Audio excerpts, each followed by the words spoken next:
ગુજરાત રાજ્યમાં આગામી 24 કલાક માટે ફરી એક વખત અતિ ભારે વરસાદની આગાહી કરી દેવામાં આવી છે। જાણો આજના વિડીયોમાં કયા વિસ્તારોની અંદર ધોધમાર વરસાદ પડશે અને કયા વિસ્તારોની અંદર વાદળછાયું વાતાવરણ રહેલું છે એ રાત્રિ દરમિયાન વરસાદ લાવશે।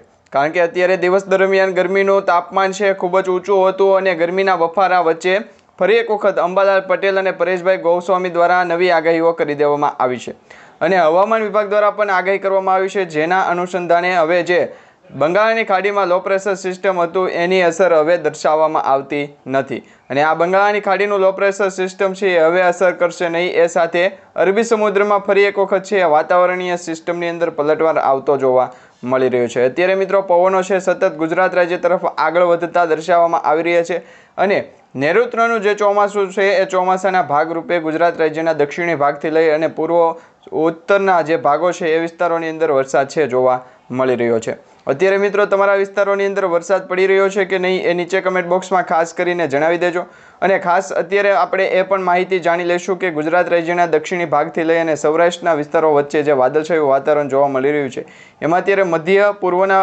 ગુજરાતના જે ભાગો છે ખાસ કરીને જે વિસ્તારોની અત્યારે હાઇલાઇટ દર્શાવવામાં આવી રહી છે એમાં અમદાવાદ, કપડવંજ, વિરમગામ તેમજ મહેસાણા, હિંમતનગર, નડિયાદ, ધોળકા, સુરેન્દ્રનગર, લુણાવાડા, ગોધરા અને કુડા આ વિસ્તારોની અંદર છે અત્યારે વરસાદી સિસ્ટમના વાદળો જોવા મળી રહ્યા છે। ગઈકાલે આ તમામ વિસ્તારોની અંદર વરસાદ પડ્યો હતો અને આજે વહેલી સવારથી જ આ વિસ્તારોની અંદર પવનો પણ લગભગ 30 કિલોમીટર પ્રતિ કલાકની ઝડપથી લઈ અને 40 કિલોમીટર પ્રતિ કલાકની ઝડપે ફૂંકાઈ રહ્યા છે। તો અત્યારે વેધર એનાલિસિસ અને વેધર રિપોર્ટ પણ એવું જણાવી રહ્યું છે કે ગુજરાત રાજ્યની અંદર જે વાતાવરણીય સિસ્ટમની અંદર જે પલટવાર આવ્યો છે એ પલટવાર અત્યારે મિત્રો આગામી 4 જૂન સુધી આમનામ જ રહેવાનો છે। એટલે કે 4 જૂન સુધી છે ગરમીનું તાપમાન વધશે અને વરસાદને કારણે છે એ પાછળોતર વરસાદ અને આગોતરા વરસાદના જે એંધાણ દર્શાવવામાં આવતા હતા એ પણ 15 તારીખ પછી છે તમને ખ્યાલ પડશે। તો તમારે છે લગભગ 4 જૂન સુધી છે એ રાહ જોવી પડશે વરસાદની। 4 જૂન પછી છે એ ફરી વખત ગુજરાત રાજ્યની અંદર વરસાદનો નવો રાઉન્ડ છે જોવા મળશે। હવે કયા વિસ્તારોની અંદર આજ રાત્રિ દરમિયાન હળવાથી મધ્યમ વરસાદની આગાહી કરવામાં આવી છે એ પણ જાણી લઈએ અને વેધર એનાલિસિસ વેધર રિપોર્ટ પણ શું કહી રહ્યું છે એ પણ જાણી લઈએ। તો ગુજરાત રાજ્યના દક્ષિણી ભાગથી લઈ અને સૌરાષ્ટ્રના જેટલા પણ વિસ્તારો છે એ વિસ્તારોની અંદર અત્યારે અમુક વિસ્તારોમાં મિત્રો વરસાદ પડવાની સંભાવના દર્શાવવામાં આવી છે। કયા વિસ્તારો છે એ પણ તમને જણાવી દઈએ। ખાસ કરીને દરેક અપડેટ તમને જણાવીએ પહેલાં જો તમે હજુ સુધી અમારી યુટ્યુબ ચેનલને સબસ્ક્રાઇબ નથી કરી તો અત્યારે જ અમારી યુટ્યુબ ચેનલને સબસ્ક્રાઇબ કરી લેજો, જેથી કરી આવનારી કોઈ પણ પ્રકારની આગાહી હોય જેમાં હવામાન વિભાગની હોય, હવામાન શાખાની હોય કે પછી હવામાન નિષ્ણાતોની જે આગાહીઓ હોય એ તમામ આગાહી તમને સમયસર અમારી યુટ્યુબ ચેનલના માધ્યમથી મળતી રહેશે। હવે દક્ષિણી ગુજરાતથી શરૂઆત કરીએ તો મિત્રો દક્ષિણી ગુજરાતના ઘણા બધા વિસ્તારોની અંદર હાલ પૂરતી છે એ વરસાદની સંભાવનાઓ દર્શાવવામાં આવી છે। સુરત છે, વ્યારા છે, વલસાડ છે, નવપુરા છે, આહવા છે, ભરૂચ છે, રાજપીપળા છે, અમોદ છે, આ તમામ વિસ્તારોની અંદર વરસાદ પડવાની છે એ જે આગાહી છે કરવામાં આવી છે। આજે રાત્રિથી છે એ વરસાદ પડવાની શરૂઆત થઈ જશે। કાલે અને આવતા 2 થી 3 દિવસ એટલે કે લગભગ 4 તારીખ સુધી 4 જૂન સુધીમાં છે એ આ તમામ વિસ્તારોની અંદર ફરી એક વખત વરસાદનો નવો રાઉન્ડ શરૂ થતા જોવા મળશે। જેમાં સુરત લાગુ વિસ્તારો જેટલા પણ છે જેમાં ડુમ્મસ છે, કઠોર છે, બોઢાન છે, બારડોલી છે, આ તમામ વિસ્તારોની અંદર તો અત્યારે વરસાદની જે છે એ આગાહી જે આપવામાં આવી હતી એ પ્રમાણેનો વરસાદ પણ અત્યારે ધીમી ધારે અથવા તો ભારેથી ભારે મધ્યમ વરસાદની જે આગાહી છે એ પ્રમાણેનો પડ્યો હશે। તમારા વિસ્તારની અંદર વરસાદ પડ્યો છે કે નહીં એ ખાસ કરીને નીચે કમેન્ટ બોક્સમાં જણાવી દેજો, જેથી કરી આપણા બીજા ઘણા બધા મિત્રો છે એમને પણ ખ્યાલ પડી જાય। તે પછી જોઈએ તો મિત્રો સૌરાષ્ટ્ર લાગુના વિસ્તાર અને દક્ષિણી ગુજરાતથી દરિયાકાંઠાના વિસ્તારોની જે આગળ આવતા જે વિસ્તારો છે મધ્ય અને પૂર્વ ગુજરાતના વિસ્તારો છે એ વિસ્તારોની પણ આપણે અપડેટ મેળવશું। હાલ પૂરતી મિત્રો ગુજરાત રાજ્યમાં 2 થી 5 જૂન વચ્ચે એટલે કે 2 થી 5 જૂન એટલે કે 3 દિવસ લગભગ 3 દિવસનો સમયગાળો આપવામાં આવ્યો છે। આ 3 દિવસ વાતાવરણીય સિસ્ટમ કેવી રહેશે, વાતાવરણ કેવું રહેશે તો એમાં તમને ખાસ જણાવીએ તો 2 તારીખના રોજ જે વાતાવરણ છે એની અંદર મોટો ફેરફાર થતો જોવા મળી રહ્યો છે। ખાસ દક્ષિણી ગુજરાતના જે વિસ્તારો છે એમાં અત્યારે છે એ ફેરફાર થતો જોવા મળી રહ્યો છે। આ તમામ વાતાવરણના જે સિમ્બોલ દર્શાવવામાં આવ્યા છે, જે એલર્ટો દર્શાવવામાં આવ્યા છે એમાં દક્ષિણી ગુજરાતની અંદર મિત્રો જે ગ્રીન એલર્ટ દર્શાવવામાં આવ્યું છે વલસાડ તેમજ દાદરનગર હવેલી, ડાંગ, તાપી, નવસારી, સુરત, નર્મદા, ભરૂચ, છોટાઉદેપુર, વડોદરા, દાહોદ, પંચમહાલ આ વિસ્તારોની અંદર લગભગ છે એ છૂટાછવાયા સ્થળોએ ગાજવીજ સાથે હળવાથી મધ્યમ વરસાદની છે એ આગાહી કરવામાં આવી છે. એટલે કે આ વિસ્તારોની અંદર વરસાદ પડશે. હવે ગુજરાત રાજ્યના દક્ષિણી ભાગની તો વાત કરવામાં આવી, એ સાથે સૌરાષ્ટ્રના 3 વિસ્તાર એટલે કે 3 જિલ્લાની વાત કરવામાં આવી છે, જેમાં સૌપ્રથમ ભાવનગર, અમરેલી, ગીર સોમનાથ, દીવ આ લાગુ વિસ્તાર છે. અને આ તમામ વિસ્તાર કે જે ગ્રીન એલર્ટમાં છે એ દર્શાવવામાં આવ્યા છે. તો આ વિસ્તારોમાં પણ જે છે એ હળવાથી મધ્યમ ભારે વરસાદની આગાહી કરવામાં આવી છે. પરંતુ અત્યારે મિત્રો તમારા વિસ્તારમાં વરસાદ તો લગભગ નહીં પડતો હોય, કારણ કે અત્યારે ગરમીનું પ્રમાણ છે એ ગરમીનું પ્રમાણ ખૂબ અત્યારે વધતું જોવા મળી રહ્યું છે. અને આ ગરમીના પ્રમાણ વચ્ચે ગુજરાત રાજ્યમાં આબોહવામાન પણ એવું કહી રહ્યું છે અને વેધર રિપોર્ટ અને વેધર એનાલિસિસ પણ એવું કહી રહ્યું છે કે ગુજરાત રાજ્યમાં લગભગ 10 તારીખ સુધી છે કોઈપણ પ્રકારના વરસાદીય સિસ્ટમની છે એક્ટિવિટી જોવા નહીં મળે.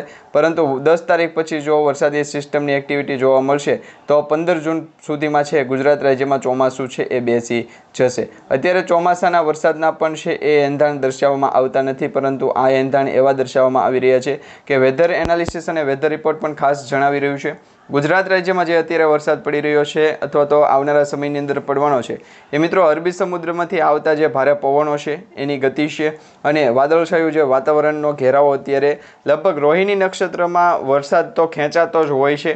આ વખતે પણ વરસાદ ખેંચાણો છે, એટલે કે એક નક્ષત્ર આખું છે એ ઠેકી ગયું હોય એવું પણ અનુમાન લગાવવામાં આવી રહ્યું છે. એ સાથે સેટેલાઇટ વ્યૂ પિક્ચરમાં તમે જોઈ શકો છો એ પ્રમાણે ગુજરાત રાજ્યની અંદર છે મિત્રો સેટેલાઇટ વ્યૂ પિક્ચર પણ દર્શાવી રહ્યું છે. તેમાં અત્યારે ગુજરાત ઉપર કોઈ પણ પ્રકારનું વાદળછાયું વાતાવરણ છે એ દર્શાવવામાં નથી આવ્યું. જો ગુજરાત ઉપર અત્યારે વાદળછાયું વાતાવરણ દર્શાવવામાં ન આવ્યું હોય તો આગામી સમય માટે આપણે એવું જાણી શકીએ કે આ વાતાવરણીય સિસ્ટમની અંદર જે પલટવાર આવવાનો હોય એના એંધાણ દર્શાવવામાં આવી રહ્યા છે.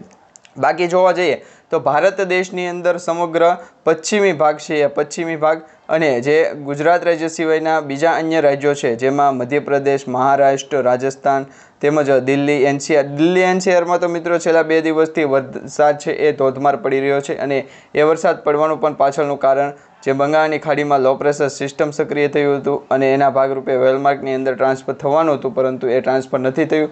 એટલે દિલ્હી એનસીઆરમાં છે એ ધોધમાર વરસાદ પડ્યો હતો. પવનની ગતિ પણ લગભગ છે એ 80 કિલોમીટર પ્રતિ કલાકની ઝડપથી લઈ અને 100 કિલોમીટર પ્રતિ કલાકની ઝડપે પવનો પણ ફૂંકાયા હતા. ઘણું બધું ત્યાં નુકસાન થયું છે, પરંતુ એ સિવાય આપણે બીજી માહિતી મેળવીએ તો અરબી સમુદ્રમાં પણ અત્યારે સેટેલાઇટ વ્યૂ પિક્ચર એવું દર્શાવી રહ્યું છે અરબી સમુદ્રમાંથી વાદળોનો ઘેરાવો છે એ બનતો જણાઈ રહ્યો છે. એટલે કે આ વાદળોનો ઘેરાવો છે એ ગુજરાત રાજ્ય તરફ આગળ વધશે. એટલે લગભગ છે એ 15 જૂન સુધી 15મી જૂન આસપાસ, એટલે કે અત્યારે એની જે આગાહી છે એ 10 જૂનની આપવામાં આવી છે, પરંતુ આપણી જે આગાહી છે અને આપણું જે અવલોકન છે એ અવલોકનના ભાગરૂપે જોઈએ તો લગભગ છે એ 10 જૂનની આજુબાજુ જે અરબી સમુદ્રના વાદળો છે એ ગુજરાત રાજ્ય તરફ આગળ આવશે અને આ વાદળો ગુજરાત રાજ્યના દક્ષિણી ભાગના વિસ્તારોને અસર કરશે. હાલ પૂરતી સેટેલાઇટ વ્યૂ પિક્ચર અને વિન્ડી એપ્લિકેશનના માધ્યમથી આપણે અપડેટ મેળવતા હતા. એ જ અપડેટ આપણે 10 તારીખ પછીની મેળવીએ તો 10 તારીખ પછી છે ગુજરાત રાજ્યની અંદર અરબી સમુદ્રમાંથી જે વાદળોનો ઘેરાવો છે એ આગળ વધતો જોવા મળી રહ્યો છે અને દિવસે ને દિવસે આ ઘેરાવો જે આગળ વધશે એ ગુજરાત રાજ્યના દરિયાકાંઠાના વિસ્તારોથી આગળ આવી અને ગુજરાત રાજ્યના દરિયાકાંઠાના વિસ્તારો છે એમાં જે ચોમાસાની ઋતુ છે એ ચોમાસાની ઋતુ 15 તારીખ સુધીમાં બેસી જશે. તો એ પહેલાં એક નવું વાવાઝોડું છે એ મધ્ય ભારત તરફ આગળ આવતું જોવા મળી રહ્યું છે. તમે અહીંયા જોઈ શકો છો તમારા સ્ક્રીન ઉપર એક લો પ્રેશર સિસ્ટમ ડિપ્રેશનમાં ફેરવાની, એ પછી ડીપ ડિપ્રેશનમાં ફેરવાની અને 15 તારીખ આજુબાજુ ફરી એક નવું વાવાઝોડું પણ આવવાની શક્યતાઓ દર્શાવવામાં આવી રહી છે. અત્યારે આઈએમડી દ્વારા અથવા તો હવામાન શાખા દ્વારા હવામાન વિભાગ દ્વારા આ અંગે ઓફિશિયલી જાણકારી નથી આપી, પરંતુ તમારા સ્ક્રીન ઉપર તમે ચોખ્ખું જોઈ શકો છો મધ્ય ભારતના મુંબઈ મહારાષ્ટ્રના જે વિસ્તારો છે એનાથી અંદર જતા જે સોલાપુર છે, અકોલા છે, જલગાંવ છે, ઔરંગાબાદ છે, નાંદેડ અને વાઘલા છે, આ તમામ વિસ્તારો એટલે કે એ પોંડુચેરીના વિસ્તારો અને જે વિસ્તારો છે અહમનગર છે, પુણે છે, થાણે છે, એ વિસ્તારોની અંદર લગભગ 15 તારીખે એક લો પ્રેશર સિસ્ટમ છે એ એક નવી સર્જાય એવા આગાહી સ્વરૂપે અત્યારે વેધર એનાલિસિસ જણાવી રહ્યું છે. વેધર રિપોર્ટ પણ એવું કહી રહ્યું છે કે ગુજરાત રાજ્યની અંદર આ જે અસરો દર્શાવવામાં આવી રહી છે એના જ વરસાદ પડશે. ચોમાસાની વરસાદની શરૂઆત છે હજુ સુધી ગુજરાત રાજ્યમાં થઈ નથી. એટલે જે પણ ખેડૂતો મિત્રો હોય ખેડૂત મિત્રોના માટેના સમાચાર પણ આપણે જણાવી દઈએ તો ખેડૂત મિત્રોને જણાવવાનું કે જે ખેડૂતો જે આગોતરા વરસાદની જે રાહ જોઈને બેઠા હતા અને આગોતરા વરસાદ પ્રમાણે જો વાવણી લાયક વરસાદની રાહ જોઈને બેઠા હતા અને વાવણી કરવા ઈચ્છતા હોય તો હમણાં રાહ જોઈ લી, કારણ કે અત્યારે છે એ કોઈ પણ એવી સિસ્ટમ સક્રિય નથી થઈ કે તેના કારણે ગુજરાત રાજ્યમાં વરસાદનું ચોમાસું છે એ બેસી જાય.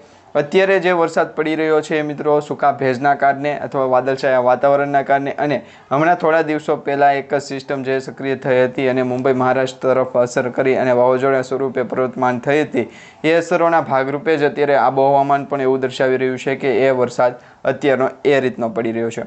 નહીં કે બાકી મિત્રો અત્યારે ચોમાસાનો વરસાદ નથી પડી રહ્યો તો જે ખેડૂત મિત્રોએ વાવણી કરવી હોય તો એ હમણાં ખમી જાય, કારણ કે વાવણી લાયક વરસાદ છે એ લગભગ 10 જૂન પછી પડશે. 10 થી 15 જૂન વચ્ચે જો વરસાદ પડવાની શરૂઆત થઈ જાય એટલે વાવણી લાયક વરસાદની પણ આગાહી છે એ કરી દેવામાં આવશે.